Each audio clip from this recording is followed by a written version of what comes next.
I said yes only for the trip and the ring. I never planned to spend my life with him. My fiancée accidentally sent me a voice note. Even her sister helped her plan to take my assets, but they never expected that message to destroy their entire plan. You weren't supposed to hear this, but I mean, I'll probably say yes just for the trip and the ring, obviously, but I'm not going to spend my life with him. That was the first sentence. Just 17 words, 17 stupid and horrible words that reprogrammed my brain and tore a hole right in the center of my chest. I was in a Target parking lot. Nothing dramatic, just a regular Tuesday. I had picked up her clothes from the dry cleaner, bought a spare charger for her MacBook, and was sitting in the car waiting for the traffic to die down before heading home. My phone vibrated. A voice note from her. She never sends me voice notes. It played automatically through the car's Bluetooth speakers before I could even think. I froze. The air in the car became toxic. I didn't blink. I didn't breathe. I mean, I don't hate him. He's nice, but he's so boring. God, sometimes I swear if he tells me one more story about concrete or bridge design or whatever, I'm going to throw myself into traffic. I need passion. I need someone who makes me feel something, not someone who folds my clothes and calls it love. The next second lasted a year. There was a pause, then a small laugh. Anyway, don't feel bad for him. He'll survive. Guys like him always do. They're built for loneliness. I was still holding her dry cleaning. A lilac sweater slipped off the hanger and landed on my car floor like a final insult. She had meant to send that message to her sister or her friend or whoever she vents her poison to when I'm not around, but she sent it to me, and now I knew the truth. This wasn't a bump in the road. It wasn't last-minute doubts. It wasn't stress. This was who she really was. And I was done being the man she stepped on to get to her next chapter. That night I didn't cry. Not yet. I packed my bags slowly, methodically, silently. But before I left, I did something else. Something she would never forget. Something she didn't see coming. I left her something she couldn't erase. I didn't pack like someone running away. I wasn't stuffing clothes into bags with tears streaming down my face while a sad playlist blared in the background. No, I moved like an accountant closing his books for the year. Calm, efficient, deliberate. One drawer at a time, one piece of my life at a time. She was still at her Pilates class or wherever she went to pretend she was a better person than she actually was. I had at least 90 minutes, and I wasn't going to waste them. I packed only what I needed. My tools, my documents, my grandfather's old watch, and a jacket she always hated but that I secretly loved. Everything else. The shared furniture, the framed photos of a fake happiness, the stupid scented candles she insisted gave our place ambience. I left it all untouched. I wanted her to feel the silence when she walked in. I wanted her to notice what was missing, not what was left. Before I closed the last bag, I opened her closet. Her wedding dress hung there in a clear plastic garment bag, all delicate lace and pretense. She had spent weeks obsessing over it. I remember the night she tried it on for me, twirling like a little girl, saying, "Can you believe someone like me is marrying someone like you?" I had smiled like a fool, like a damn fool. I didn't damage it. I'm not that kind of person, but I took a small post-it note, wrote 8 words on it with a black Sharpie, and slipped it inside the clear bag, right under the dress's neckline. Now I know why you never seemed happy. I didn't leave it on her pillow. I didn't send a text.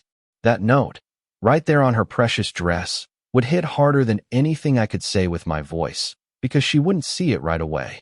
Not until she took it out again. Not until the wedding loomed over her. Not until she thought she had gotten away with it. I left my key on the kitchen counter, and then I walked out the door. That night, I stayed in a cheap motel on the outskirts of town. Cigarette burns on the sheets, a humming light over the mirror, and the kind of silence that eats at you like rust. But it was better than the apartment. Our apartment, which now felt like a crime scene. I couldn't sleep. I kept replaying her words in my head, trying to decode the tone, the laugh, the casual cruelty. It wasn't just what she said, it was how easy it sounded for her to say it, as if she'd rehearsed it before, as if I were the last to know what everyone else already knew. Around 2:47 a.m., I opened her Instagram.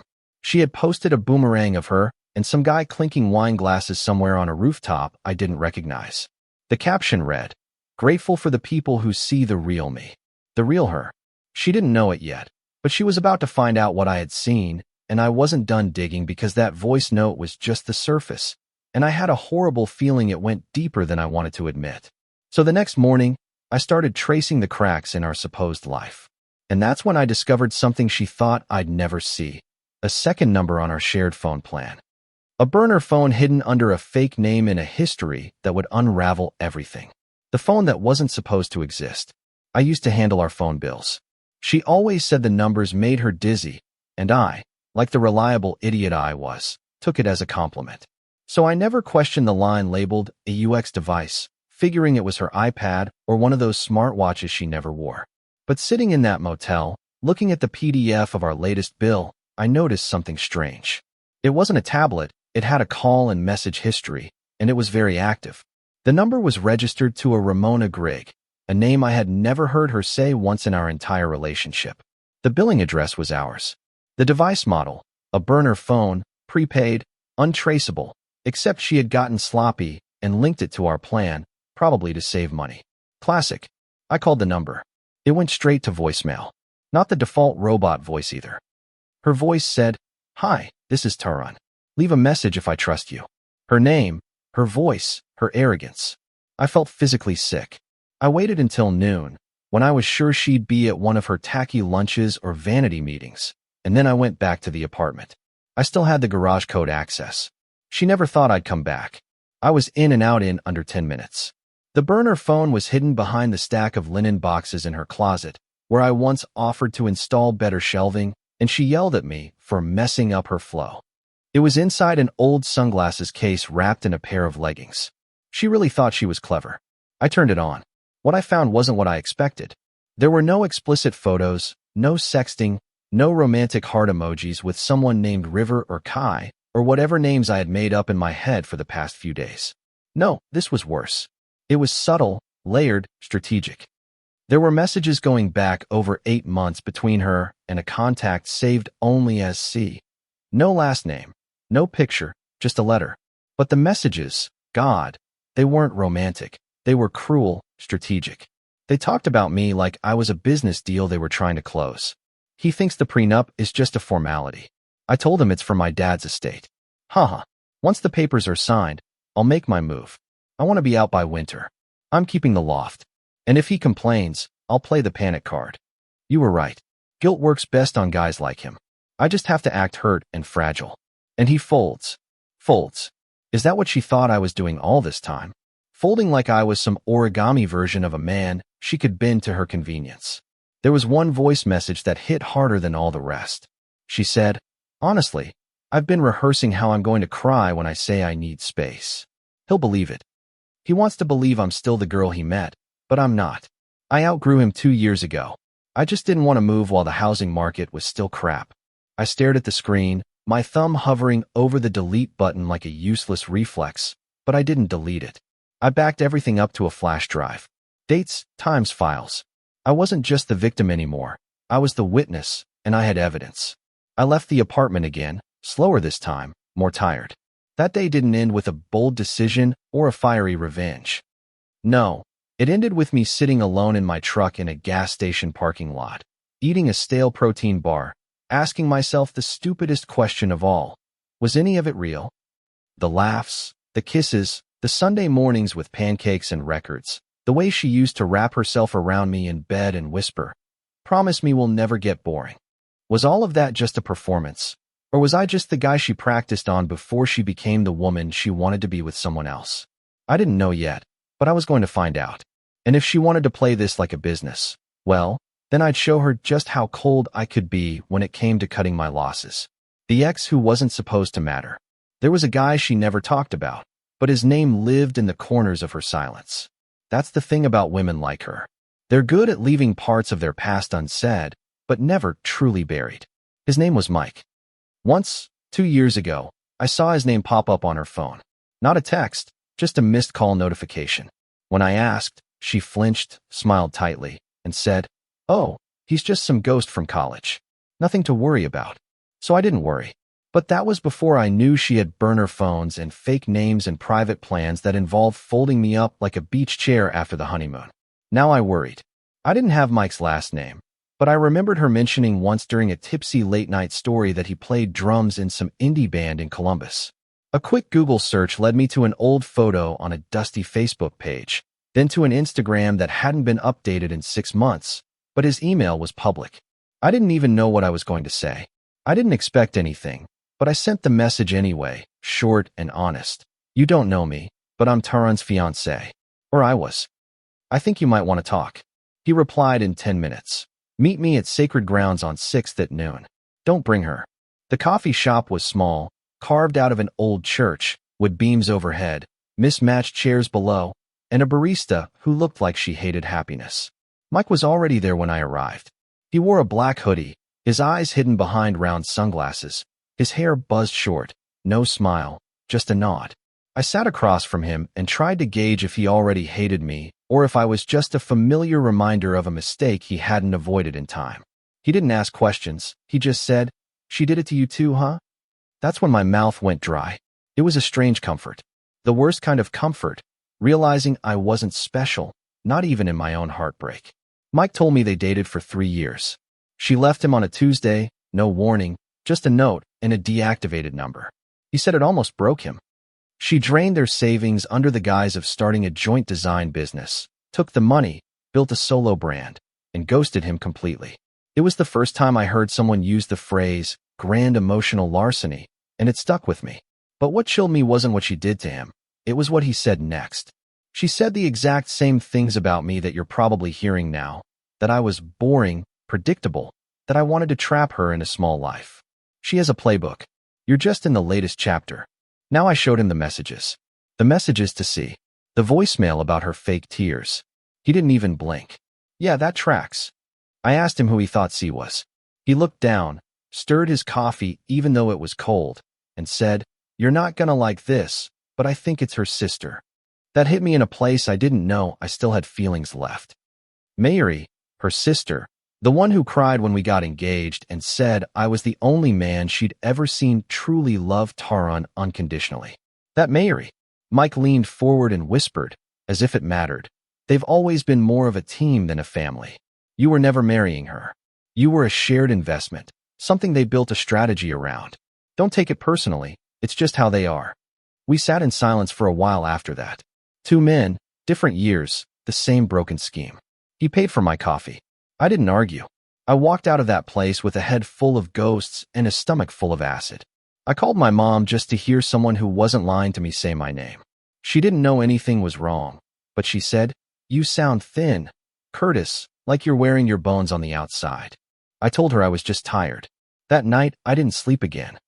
I went through every picture, every text, every laugh from the last 4 years trying to see if any of it had been real, and I kept finding the void.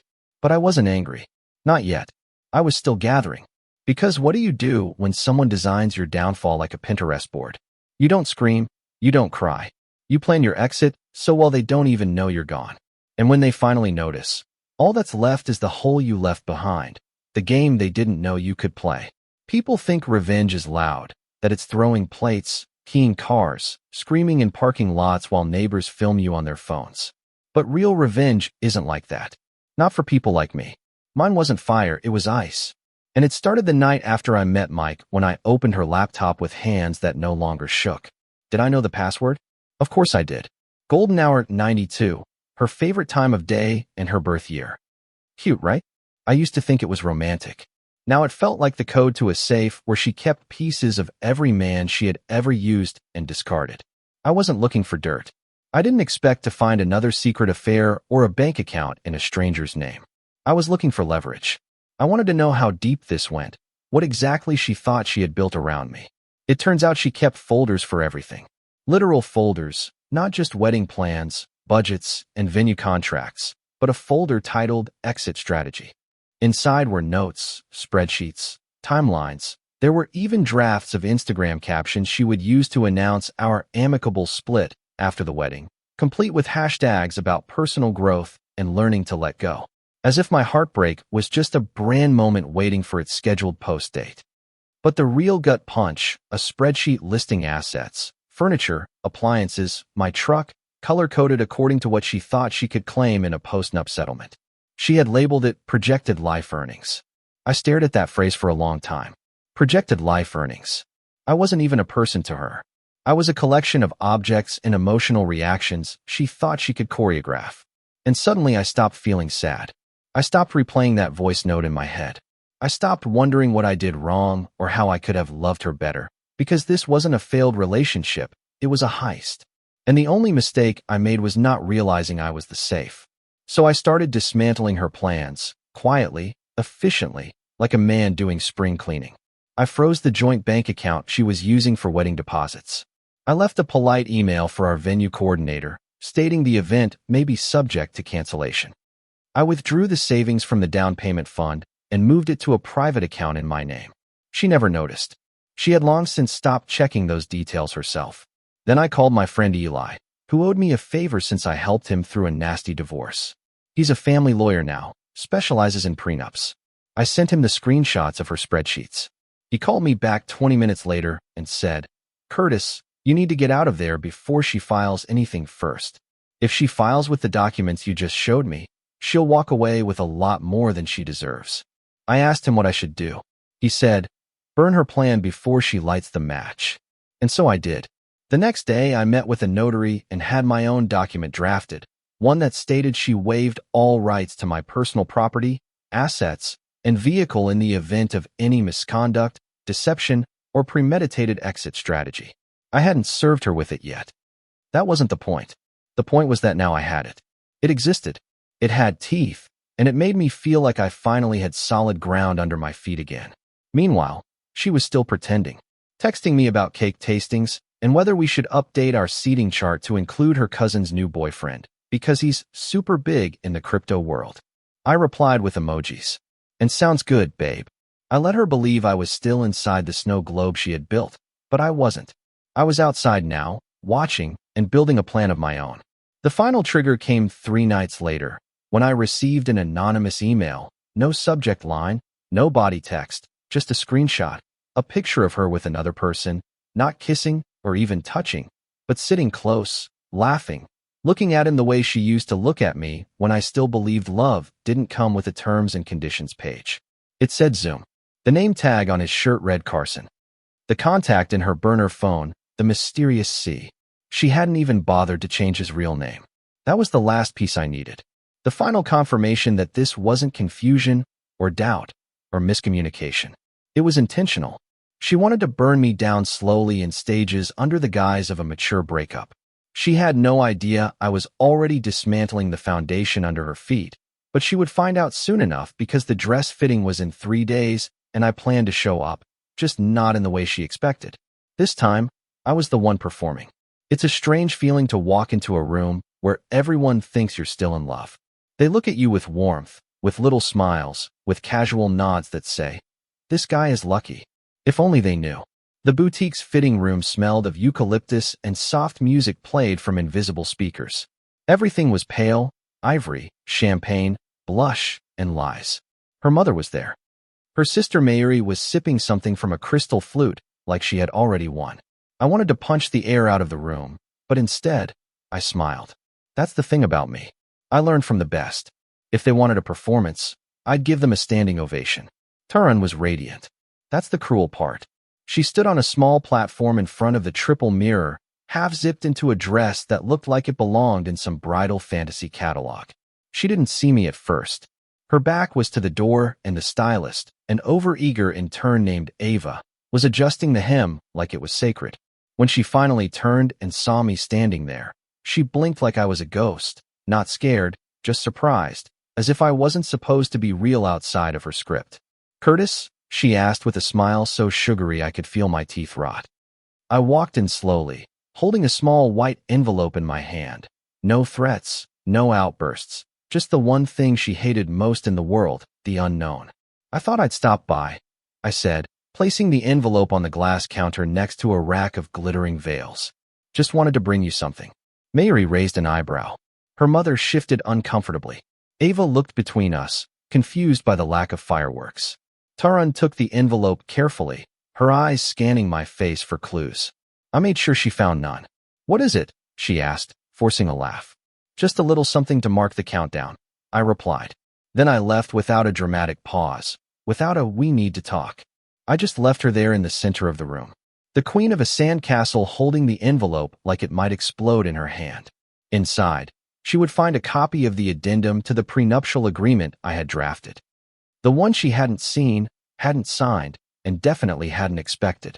Alongside it was a letter, not handwritten. She would have loved that, and I was no longer in the business of giving her anything she loved. In the letter, I laid it all out. No accusations, no profanity, just clean lines and quiet bombs. You once told me I was the safest man you'd ever known. You said it like a compliment, but now I know you meant it as an excuse. You wanted safety so you could plan your escape without ever worrying if I'd noticed the door creaking open. You wanted a man who would spoon-feed you lies. Because the truth is too rich for your taste. Here's mine. I know about Carson, about the burner phone, I know about the projected life earnings. You thought you were playing chess, but you were just rearranging the pieces on a board I had already flipped. I ended it with a single sentence. If you still want the wedding, you'll have to sign that new agreement in front of my lawyer first. The beauty of it, she couldn't scream. Not there, not in front of her mother, not in that dress. She would have to wait until later, when the lights were off and the mask had come down. And by then I'd be long gone. That night she called me 3 times. I didn't answer. Then the text came, "You're being cruel." I laughed out loud in the dark like a man who finally stopped asking for permission to feel something. She was right, though. I was being cruel, but only because I had been kind for too long. Kindness to her was a language she never learned to speak. And cruelty, when handled properly, doesn't have to be loud. It can be a whisper that echoes longer than any shout. So I waited because if I knew Turan, and I did, she wouldn't walk away. Not yet. She would want to fix the image, to hold on to the illusion long enough to figure out how to regain control. But she didn't know the next move was already in motion. And this time the audience wasn't going to applaud for her. When the spotlight turned on her, I knew she would make it public. That was Turan. She didn't react, she performed. Pain wasn't something she admitted to. It was something she reframed. She would never scream into a voicemail or rage in a text message. No, she would wait until she could tell it in a way that made her the misunderstood heroine of a story no one else was brave enough to tell. I expected a post, maybe a quote, something vague and pretentious like, "Sometimes growing up means letting go of what you thought you needed." But what she did was much worse. She threw an engagement party, a surprise one for me. She sent out invitations through one of her PR clients.